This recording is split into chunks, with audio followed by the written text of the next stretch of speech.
All right, everyone, we have a new trailer to react to, and it's one that I have not been looking forward to. We have the prequel sequel to the live-action, quote-unquote, Lion King, the CGI Lion King that came out a number of years ago.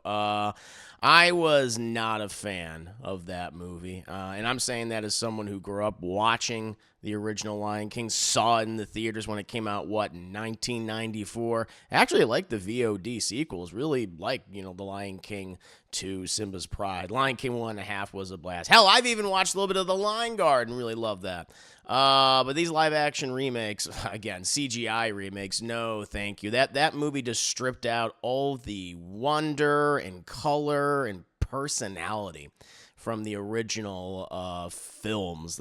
So many of the songs were so flat. A number of people were miscast. I mean, Beyonce Knowles especially, she has no business being in that film, and she had really no business being in the film industry.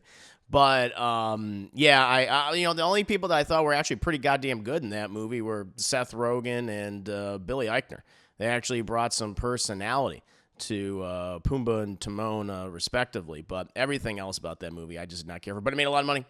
It made well over $1 billion and was one of the highest grossing films the year that it came out. So, what do I know? A lot of people love The Lion King. There's no doubt about that. And, it's one of, Disney's biggest animated properties, and they're going to be pumping out these movies as much as they possibly can. I'm not looking forward to it. I'm not looking forward to this movie. I mean, it's not Jon Favreau directing. It's Barry Jenkins. Very surprising that he went ahead and he, made this movie. Of course, Barry Jenkins is probably best known, certainly among film fans, for directing Moonlight, which also won him a number of Oscars. Then he also did other movies like If Beale Street Could Talk. He's been around, of course. And so maybe he's like, hey, I need some goddamn money. It's like, yeah, making these smaller movies, it's great. It's wonderful. I'll love to do it. But, man, Papa's got to make his money. And so maybe he's making some money. I'm sure he's making some money with this one. But honestly, I'm just not excited for it. But, hey, who knows? Maybe there'll be something in this trailer that I really like. Maybe they changed up the animation style. I doubt it, but let's go ahead and take a look at the trailer. I'll come back with my thoughts. Very curious to hear your thoughts in the comments below, but let's go ahead and start watching.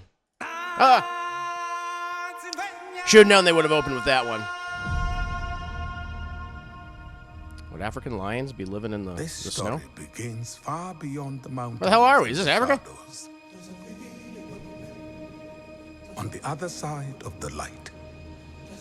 Obviously Rafiki, I'm thinking. Yeah, it's just more of that photorealistic look. Without a drop of nobility in his blood. Ooh. Oh, I did not like that shot. Jesus. That was some funky looking CGI. Mufasa. Got a bunch of gnats and bugs on him and flies. The earth will shake. Destiny awaits you.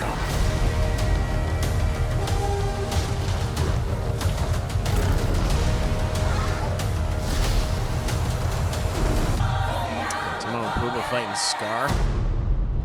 There you go. Mufasa, heavy emphasis in that colon. The Lion King.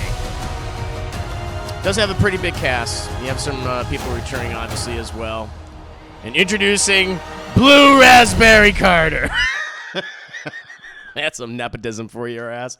So now, of course, we have Beyonce returning. She's like, you got to put my daughter in there if I'm coming back. It's like, okay. Does she have any talent? None whatsoever, but she's going to be in the movie. For all I know, Blue Raspberry has a lot of talent. Yeah, it's just more of the same. It's just more of the same. Now, I'm wondering, because, they showed some shots in there of Timon and Pumbaa fighting Scar, so I would guess that Timon and Pumbaa are, like, narrating this story, maybe with Rafiki as well. Maybe they're telling this to Simba, or more likely, they're telling this to Simba's child, Simba and Nala's child, cub, Kiara, which is from, Lion King 2. So if they, and, the Lion Guard and stuff like that. So, okay. That's like, it's a nice framing device. Sure. Nothing wrong with that. And I personally think like the idea of exploring the relationship between Mufasa and Scar Taka, as that was his original name before he gave himself the name Scar after being disfigured. Like that's interesting. I think there's something there to mine, but I just don't trust Disney with that, especially with this iteration, this version of The Lion King. Aesthetically, I'm just kind of repulsed by it. There's just no personality coming across with these CGI creatures at all. I mean, that's the thing. It's like in the original, films, like the 2D ones, despite them being animals, they gave them anthropomorphic, things. They gave them human expressions. They were animated.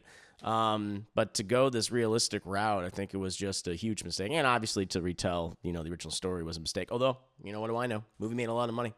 Lin-Manuel Miranda apparently is doing the music for this film, and I'm kind of tired of him.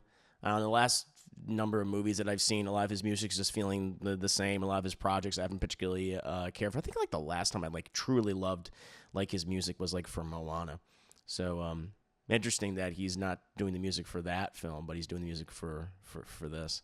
The one thing I will praise, and then I'll get negative again, is that, again, you have a pretty expansive cast here.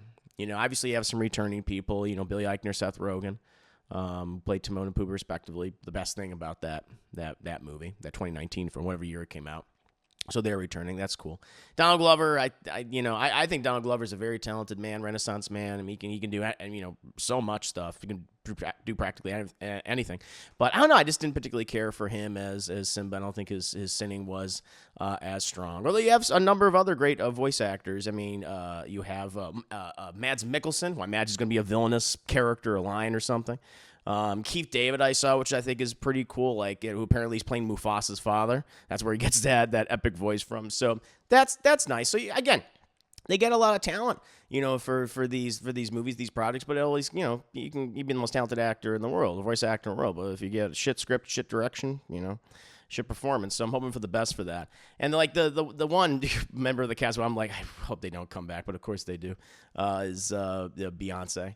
I think Beyonce's a very talented singer, but as an actor and a voice actress, Jesus, P.U., she sucks. She's terrible.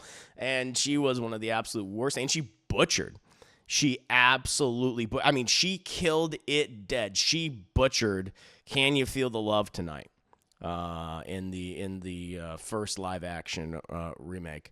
And now that she's bringing in Blueberry Raspberry, Knowles, I don't know. I mean, does the kid have talent, or is she just going to be a cute little voice at the side, can play a little meerkat or something? I'm not sure. But yeah, I did not care for this trailer at all. It just looks more of the same. I'm sure it's going to make a shit ton of money, though, since so many audiences just love the last film, apparently. They really vibe with it, so what do I know? But, didn't care for this. What about you guys? What did you think of Mufasa, and heavy emphasis on that, The Lion King? Let me know in the comments below, and I'll see you next time.